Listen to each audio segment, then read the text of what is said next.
বন্ধুরা, আমরা যদি পঞ্চম শ্রেণীর গণিত বইয়ের ৩০ পৃষ্ঠার ১১ নম্বর অঙ্কটি লক্ষ্য করি, দেখো এখানে ১১ নম্বরে বলা হয়েছে ফাতিহা, সুলতান ও আফরিন তিন ভাই বোন তাদের বাবার সঙ্গে মেলায় গিয়ে নাগরদোলায় চড়ল। নাগরদোলায় প্রতিবার উঠলে ১৫ টাকা করে দিতে হয়। নাগরদোলায় ফাতিহা ৫ বার, সুলতান ৭ বার এবং আফরিন একবার উঠল। বাবা কাউন্টারে ৫০০ টাকা দিলেন, তিনি কত টাকা ফেরত পাবেন? আচ্ছা, আমরা যদি প্রশ্নটিকে আবারও বোঝার চেষ্টা করি, দেখো এখানে বলা হয়েছে ফাতিহা, সুলতান এবং আফরিন তারা তিন ভাই বোন কী করলো? তাদের বাবার সঙ্গে মেলায় গেল, তাই না? এবং মেলায় গিয়ে তারা নাগরদোলায় চড়লো। এখন বলা হয়েছে নাগরদোলায় প্রতিবার উঠলে মানে একবার উঠলে হচ্ছে ১৫ টাকা করে দিতে হয়। হ্যাঁ, এখন ফাতিহা হচ্ছে ৫ বার উঠলো, কয়বার? ৫ বার। সুলতান উঠলো ৭ বার এবং আফরিন উঠলো একবার। এবারে আমাদের বের করতে বলা হয়েছে বাবা কাউন্টারে ৫০০ টাকা দিলেন। হ্যাঁ, আচ্ছা, তাহলে বাবা দিলেন কত টাকা কাউন্টারে? ৫০০ টাকা। তাহলে তিনি কত টাকা ফেরত পাবেন? আমরা এটিকে কিভাবে বের করতে পারি? দেখো, যেহেতু এটি গাণিতিক বাক্যের অধ্যায়, এই জন্য আমরা গাণিতিক বাক্যের মাধ্যমে এটিকে সমাধান করার চেষ্টা করব। হ্যাঁ, আচ্ছা, যেহেতু বাবা ৫০০ টাকা দিলেন, তাই না? এই ৫০০ টাকা থেকে হ্যাঁ ওই নাগরদোলার যে মালিক, তাই না, হ্যাঁ, সে কী করবে?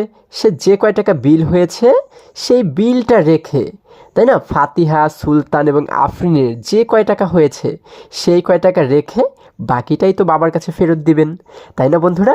আচ্ছা, তাহলে এই ৫০০ টাকা থেকে আমরা বিয়োগ করব কত টাকাকে? বিয়োগ করব হচ্ছে যে কয় টাকা তাদের বিল হয়েছিল। ফাতিহা, সুলতান এবং আফরিনের যে কয় টাকা বিল হয়েছিল সেটিকে আমরা এই ৫০০ টাকা থেকে বিয়োগ করব।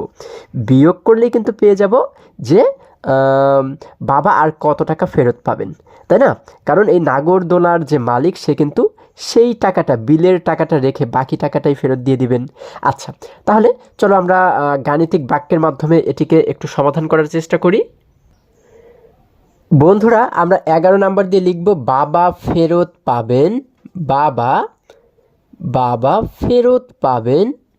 দেখো, ফেরত পাবেন কত টাকা? আমরা এখন কিভাবে করে বের করব? দেখো, আমরা নিচে একটি সমান চিহ্ন দিলাম। হ্যাঁ, আচ্ছা, তিনি যেহেতু ৫০০ টাকা কাউন্টারে দিয়েছিল, তাই না? আচ্ছা, তার মানে আমরা প্রথমে লিখব হচ্ছে ৫০০। এই ৫০০ টাকা থেকে যে কয় টাকা বিল হয়েছিল সেই কয় টাকা কিন্তু বাদ যাবে, কারণ এই ৫০০ টাকা থেকে যে বিল হয়েছিল সেটি কিন্তু সেই কাউন্টারওয়ালা মানে নাগরদোলার যে মালিক সে কিন্তু রেখে দিবেন। তাই না? এই জন্য আমরা বিয়োগ করব কতকে?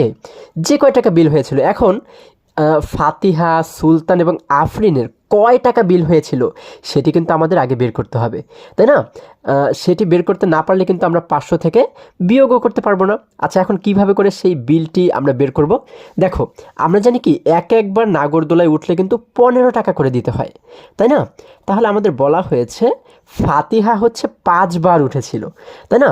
যেহেতু ফাতিহা ৫ বার উঠেছিল, তার মানে আমরা একবার উঠলে যেহেতু ১৫ টাকা দিতে হয়, এই জন্য ১৫-র সঙ্গে আমরা গুণ করব কতকে? ৫কে। কারণ যেহেতু সে ৫ বার উঠেছিল, তার মানে তার কিন্তু ৫ গুণ বেশি টাকা দিতে হবে, তাই না?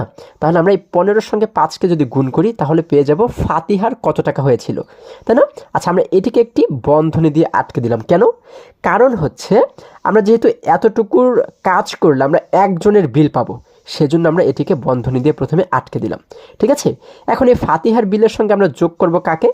আমরা কিন্তু ফাতিহার বিল, তারপরে হচ্ছে সুলতানের বিল এবং আফরিনের বিল, সবার বিল কিন্তু আমরা যোগ করে দেব। তাহলে আমরা পেয়ে যাব যে মোট কত টাকা তিনজনের বিল হয়েছে, তাই না? আচ্ছা, তাহলে এখানে বের করলাম হচ্ছে ফাতিহার বিল।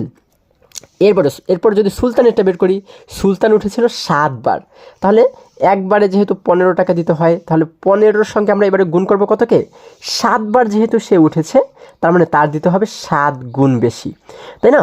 ১৫ গুণ ৭, এতটুকুর কাজ করলে আমরা পেয়ে যাব হচ্ছে কি সুলতানের কয় টাকা বিল হয়েছে। এই জন্য এখানেও আমরা একটি বন্ধনী দিয়ে দিলাম। এরপরে এর সঙ্গে যোগ করব কার বিল? এর সঙ্গে যোগ করব কিন্তু আমরা আফরিনের যে টাকা হয়েছে, তাই না? আফরিন উঠেছিল একবার, তার মানে ১৫-র সঙ্গে আমরা এবারে গুণ করব কতকে? ১কে। যেহেতু সে একবার উঠেছিল এই জন্য আমরা ১কে গুণ করব। হ্যাঁ, এটিকেও আমরা একটি বন্ধনীর মাধ্যমে আটকে দিলাম। ঠিক আছে? আচ্ছা, এবারে দেখো আমরা যখন এই তিনটি সংখ্যার আমরা যখন কাজ করব তখন কিন্তু আমরা পেয়ে যাব যে এই তিনজনের মিলে মোট কত টাকা হয়েছিল। তখন সেই টাকাটাকে আমরা কি করব, 500 টাকা থেকে বিয়োগ করলে পেয়ে যাব যে বাবা আর কত টাকা ফেরত পাবেন, তাই না? আচ্ছা, এখন দেখো এখানে যেহেতু প্রথম বন্ধনী দিয়েছি, কিন্তু এই তিনটা এই যে প্রথম বন্ধনীর ভিতরে তিনটা আমরা কাজ দেখতে পাচ্ছি, এইগুলোর কাজ করলে কিন্তু আমরা পাবো যে মোট কত টাকা বিল হয়েছে, তাই না? আচ্ছা, তাহলে এই জন্য আমরা কী করবো, এইখানে একটি দ্বিতীয় বন্ধনী দেবো, আমরা এইখানে একটি দ্বিতীয় বন্ধনী দেবো। হ্যাঁ, এই যে এখানে একটি দ্বিতীয় বন্ধনী দেবো, এইখানে একটি দ্বিতীয় বন্ধনী দেবো।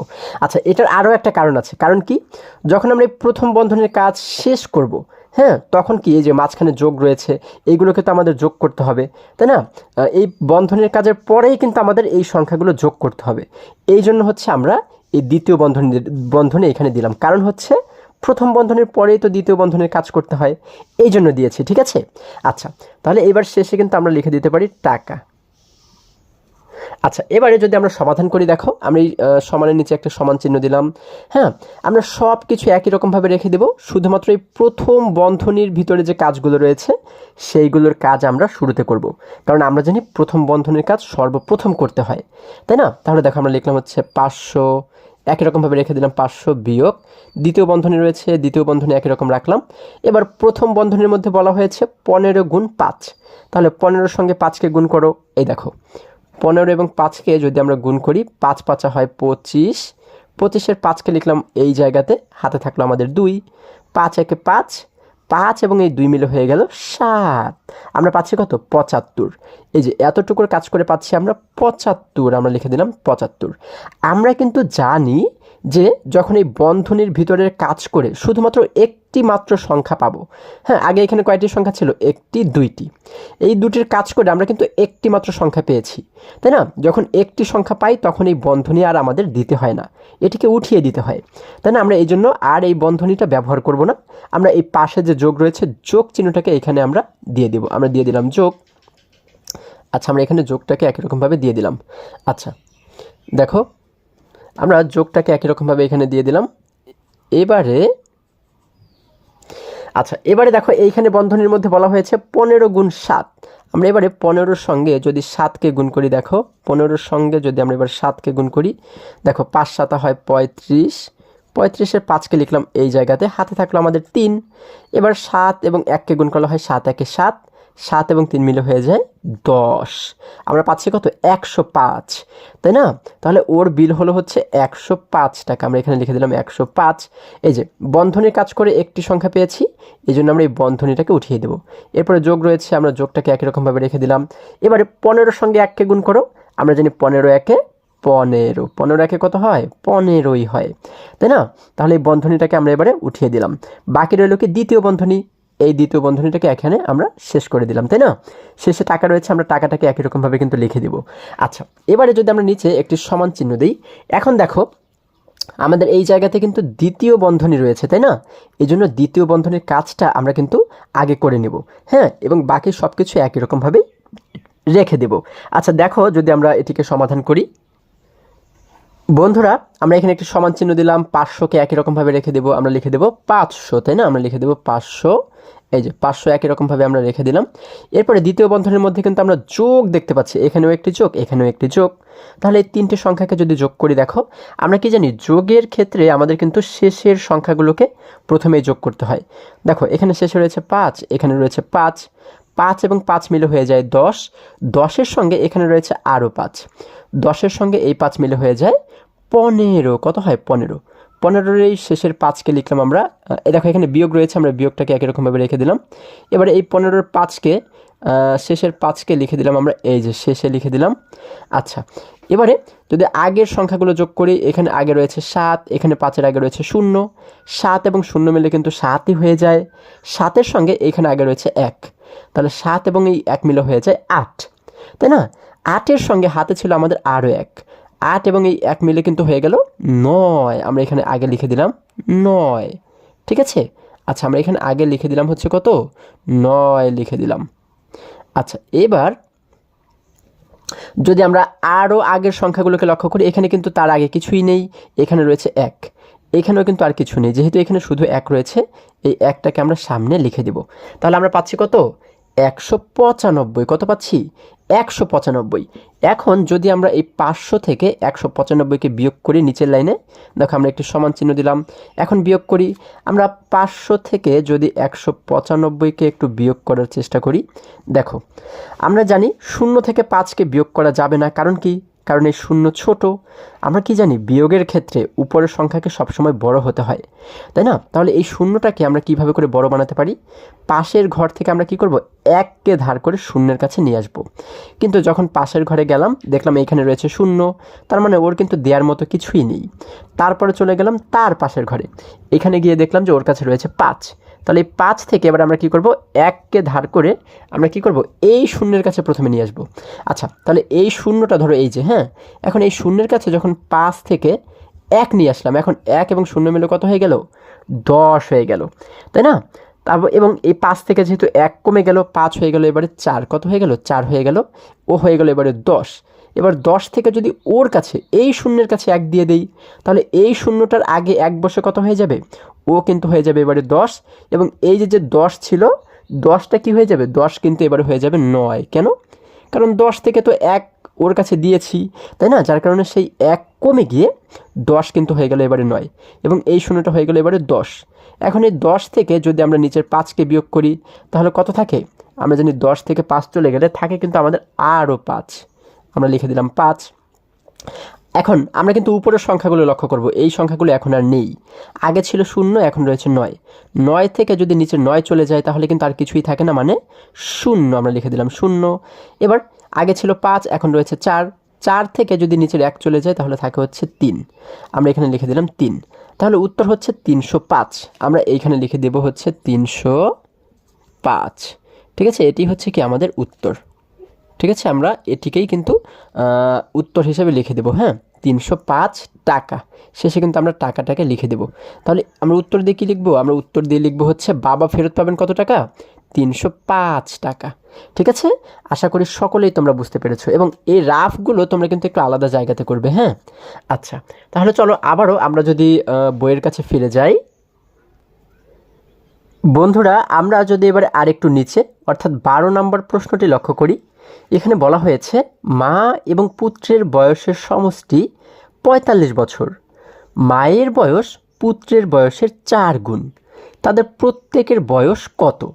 আচ্ছা, আমরা যদি প্রশ্নটিকে আবারও বোঝার চেষ্টা করি, এখানে বলা হয়েছে মা এবং পুত্রের বয়সের সমষ্টি হচ্ছে 45 বছর।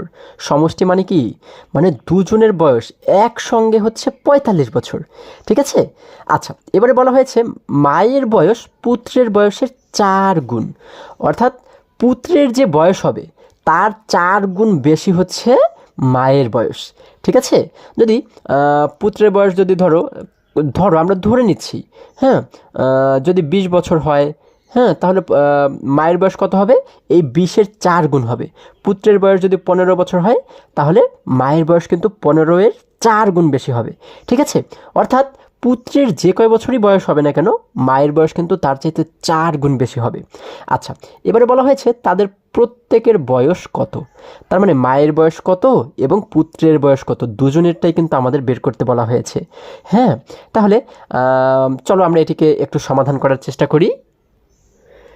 বন্ধুরা, আমরা 12 নম্বর দিয়ে প্রথমে লিখব আমাদের কিন্তু পুত্রের বয়স কত সেটি কিন্তু দেয়া নেই, তাই না? তাহলে আমরা মনে মনে পুত্রের একটা বয়স ধরে নেব। হ্যাঁ, আচ্ছা, আমরা লিখব হচ্ছে মনে করি, দেখো আমরা লিখব মনে করি পুত্রের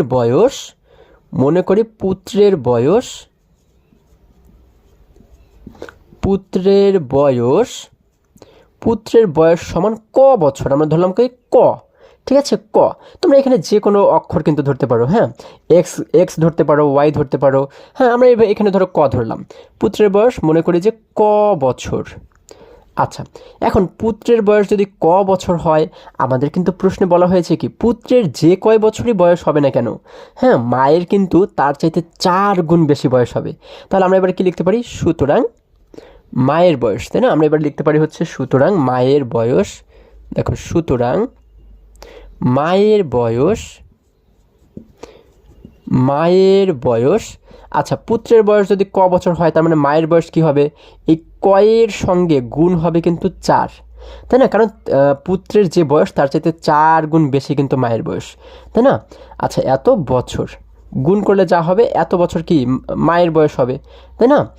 আচ্ছা বা আমরা যদি এই দুটিকে গুণ করি তাহলে কত পাবো, ক এবং 4কে গুণ করলে হবে 4 ক বছর, 4 ক, 4 ক বছর, ঠিক আছে, 4 ক বছর। আচ্ছা তাহলে আমরা কি পাচ্ছি, মায়ের বয়স হচ্ছে পাচ্ছি 4 ক বছর এবং পুত্রের বয়স পাচ্ছি হচ্ছে ক বছর, তাই না? শুধুমাত্র ক বছর। এখন আমরা লিখতে পারি প্রশ্ন মতে, কি লিখব, প্রশ্ন মতে। আমরা লিখব হচ্ছে প্রশ্ন মতে, দেখো প্রশ্ন মতে। প্রশ্ন মতে অর্থ কি, প্রশ্ন মতে এটির অর্থ হচ্ছে যে প্রশ্নে আমাদের যা বলা হয়েছে, প্রশ্নে কিন্তু বলা হয়েছে যে পুত্রের বয়স এবং এই মায়ের বয়স, তাই না, দুজনের বয়স মিলে মোট হচ্ছে কত বছর, মোট কিন্তু 45 বছর। এটি কিন্তু আমাদের প্রশ্নেই বলা হয়েছে, তাই না? আমাদের বলা হয়েছে পুত্রের বয়স এবং মায়ের বয়স দুজনেরটা মিলে একত্রে হচ্ছে 45 বছর।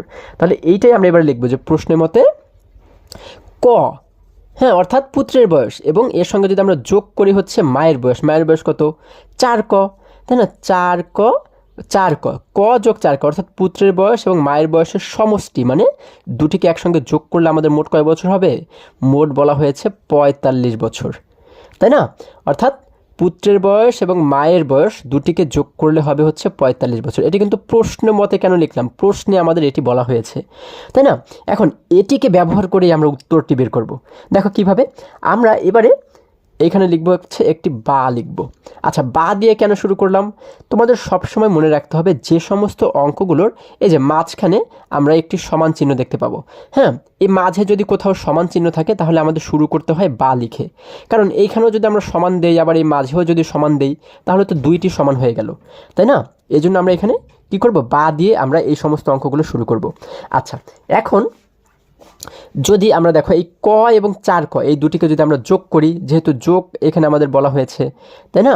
তাহলে 4 ক এবং এই একটি ক, এই দুটিকে যদি আমরা যোগ করি তাহলে কয়টি ক হয়ে যাবে, 4টি, আগে ছিল 4টি ক, এখন আরও যোগ হবে একটি ক, তার মানে হয়ে যাবে কিন্তু 5টি ক, তাই না, 5 ক। তাহলে হয়ে যাবে কি 5 ক, 5 ক সমান হচ্ছে কত, 45। আচ্ছা আমরা এখানে লিখে দিলাম 45। বা এখন আমরা কি করব, আমরা এই আমাদের মূল উদ্দেশ্য হচ্ছে আমরা এই কয়ের মানটা বের করব, ঠিক আছে? ক মানে কি, ক মানে তো পুত্রের বয়স, তাহলে কয়ের মান যদি আমরা বের করতে পারি তার মানে কিন্তু আমরা পুত্রের বয়সটা পেয়ে যাব, ঠিক আছে? আর যখন পুত্রের বয়স পাবো তার সঙ্গে, হ্যাঁ, আমরা যদি 4 গুণ করে দিই তাহলেই কিন্তু মায়ের বয়সটা পেয়ে যাব। এই জন্য আমাদের প্রথম উদ্দেশ্য হচ্ছে কি, কয়ের মানটা কিভাবে বের করা যায়, ঠিক আছে? আচ্ছা যেহেতু কয়ের মান বের করব এই জন্য এই সমানের বাম পাশে আমরা শুধু কটাকে রাখবো এবং এই বাকি যে সংখ্যাগুলো থাকবে সবগুলোকে আমরা উল্টো সাইডে পাঠিয়ে দেব, এই সমানের উল্টো সাইডে পাঠিয়ে দেব, ঠিক আছে?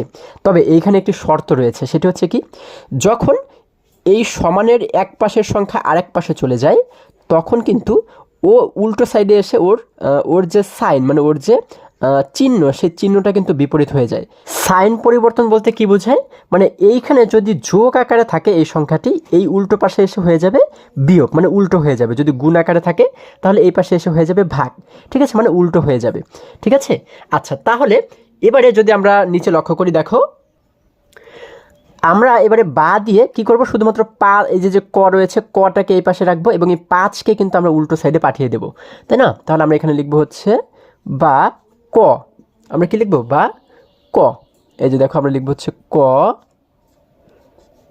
আমরা লিখবো হচ্ছে ক সমান, হ্যাঁ, এখানে রয়েছে কত, 45, 45কে একই রকমভাবে আমরা রেখে দিব। এবার আমরা দেখতে পাচ্ছি কি, দেখো এখানে রয়েছে 5, 5টা এখানে কি আকারে রয়েছে, যোগ বিয়োগ গুণ না ভাগ। দেখো 5 এবং ক দুটি কিন্তু একই সঙ্গেই রয়েছে, তাই না?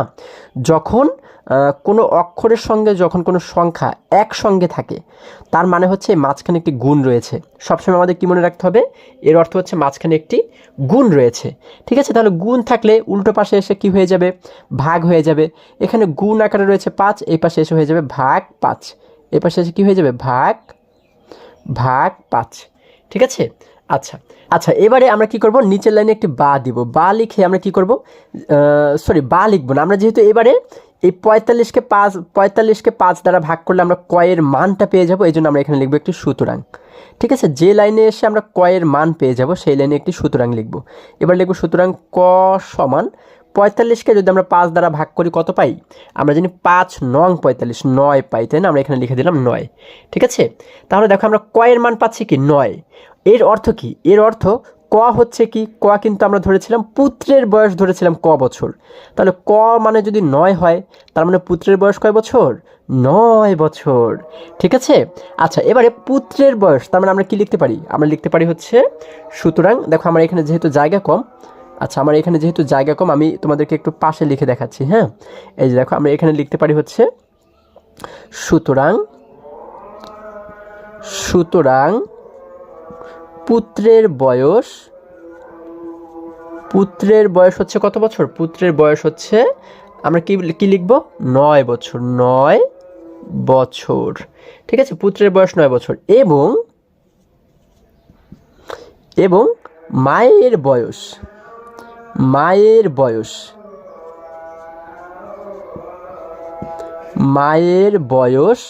এখন মায়ের বয়সটা কিভাবে বের করব? পুত্রের যদি 9 বছর বয়স হয়, তার মানে মায়ের কিন্তু 4 গুণ বেশি বয়স, তাই না? এই যে এই 4-এর সঙ্গে আমরা ক-কে গুণ করলেই কিন্তু মায়ের বয়সটা পেয়ে যাব। অর্থাৎ এই 9-এর সঙ্গে যদি আমরা ক-কে গুণ করি, হ্যাঁ, আচ্ছা তাহলে দেখো আমরা লিখব হচ্ছে 9 গুণ 4 বছর। ঠিক আছে, বা আমরা 9-এর সঙ্গে 4-কে গুণ করলে কত পাই? আমরা জানি 4 নং 36, কত? 36 বছর। ঠিক আছে, তাহলে দেখো আমরা কিন্তু এখানে পাচ্ছি মায়ের বয়স 36 বছর এবং পুত্রের বয়স পাচ্ছি কিন্তু 9 বছর।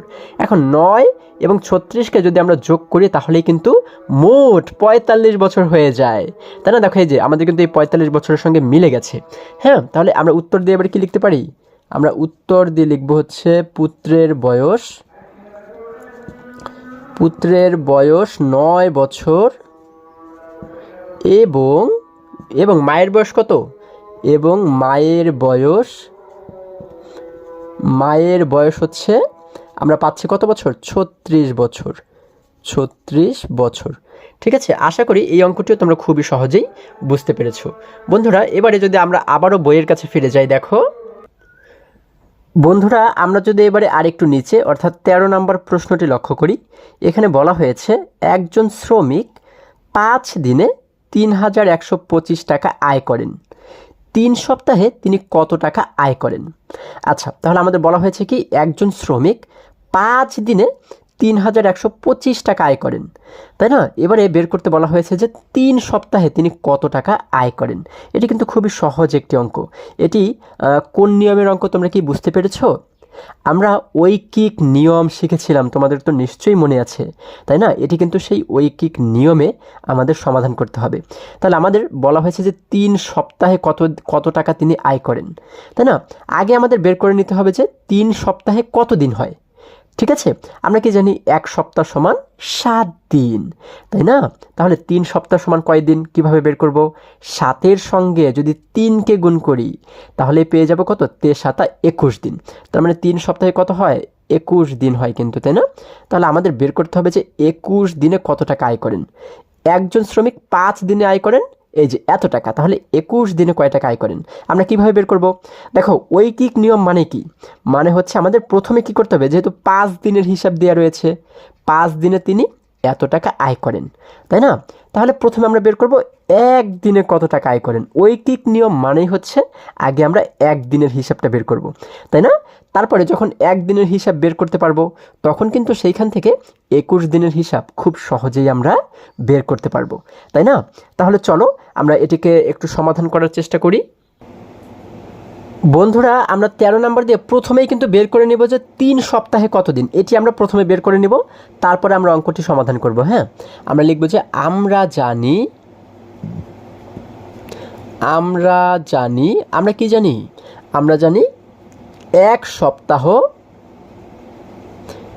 1 সপ্তাহ সমান কয় দিন? 7 দিন। আমরা জানি 1 সপ্তাহ সমান 7 দিন।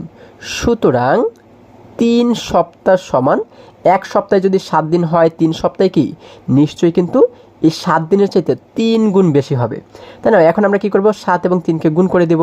আমরা লিখব 7 গুণ 3 সমান কত দিন? 3 এবং 7কে গুণ করলে হয় 3 7 21 দিন। অর্থাৎ আমরা পেলাম হচ্ছে 3 সপ্তাহ সমান 21 দিন, তাই না? তাহলে এবারে আমরা অঙ্কটি চলো সমাধান করি। আমরা এবারে লিখব কি, যে 5 দিনে আমাদের কি বলা হয়েছে, 5 দিনে আয় করেন 3125 টাকা। আমরা লিখব 5 দিনে আয় করে, 5 দিনে আয় করে কত টাকা? আয় করেন হচ্ছে 3125 টাকা, তাই না? 3125 টাকা। তাহলে আমরা এবারে 5 দিনের হিসাব দেওয়া রয়েছে, আমরা কি করব, শুরুতেই 1 দিনের হিসাব বের করব। কারণ 1 দিনের হিসাব বের করলে আমরা কিন্তু সেইখান থেকে যে কোনো দিনের হিসাবই বের করতে পারবো। তাহলে আমরা এবার লিখব 1 দিনে আয় করেন। আচ্ছা, 5 দিনে যে কয় টাকা আয় করেন, 1 দিনে কি তার চাইতে কম আয় করবেন নাকি বেশি আয় করবেন? অবশ্যই কিন্তু কম আয় করবেন, তাই না? এবং আমরা এই 1 দিনের হিসাবটা কিভাবে বের করব? এই যে 5 দিনের যে ইনকাম, এটিকে আমরা 5 দিয়ে ভাগ করব। ঠিক আছে, 5 দিয়ে ভাগ করলে আমরা পেয়ে যাব যে 1 দিনে তিনি কত টাকা ইনকাম করেন, তাই না?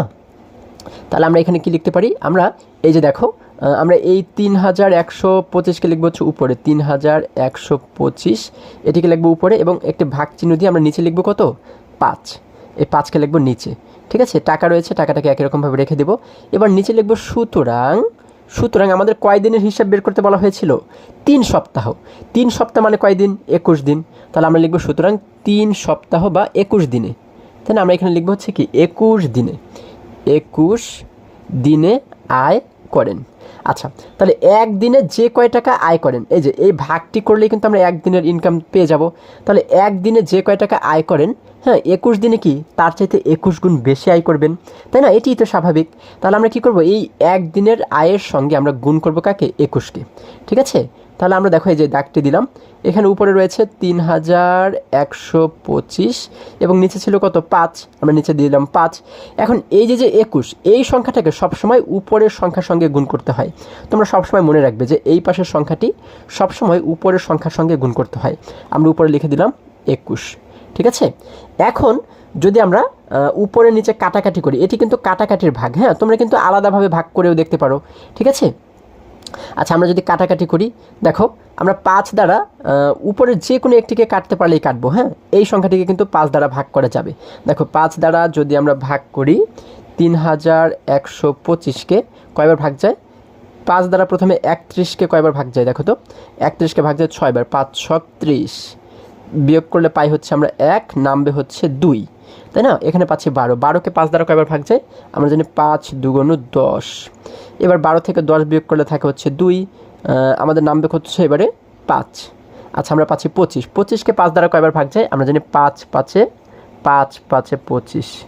আচ্ছা, তাহলে আমাদের উত্তর হচ্ছে 625, তাই না? এই যে এই 5 দিয়ে যদি এইটাকে আমরা কাটি, তাহলে আমরা এখানে পাবো হচ্ছে 625।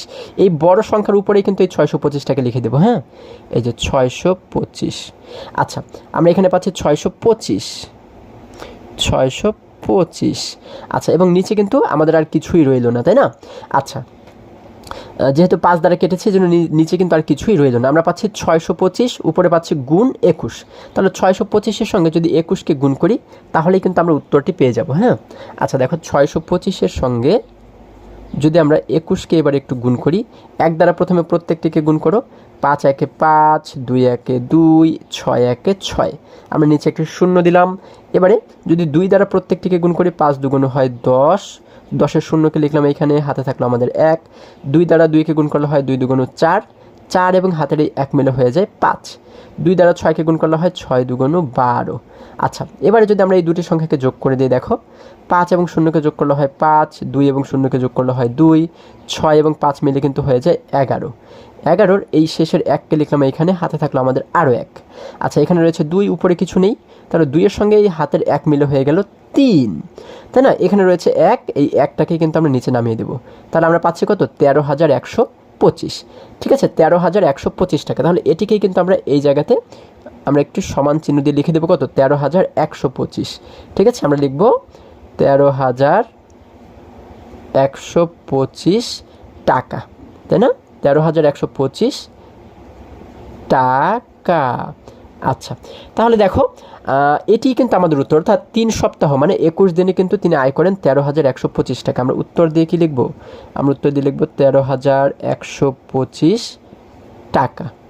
ঠিক আছে, তাহলে আশা করি আজকের সমস্ত অঙ্কগুলো তোমরা খুবই সহজে এবং খুবই সুন্দরভাবে বুঝতে পেরেছো। বন্ধুরা, আজকে আমাদের এই পর্যন্তই, আবারও দেখা হবে পরবর্তী ভিডিওতে। আর হ্যাঁ, তোমরা যদি আমার চ্যানেলে নতুন হয়ে থাকো তাহলে এখনই চ্যানেলটি সাবস্ক্রাইব করে পাশে থাকো, যেন আমার যে কোনো ভিডিও আপলোড করার সাথে সাথে খুব সহজেই তোমরা সেটি পেতে পারো। সকলে ভালো থাকো, সুস্থ সবল থাকো, এই কামনা করে শেষ করছি। ধন্যবাদ সকলকে।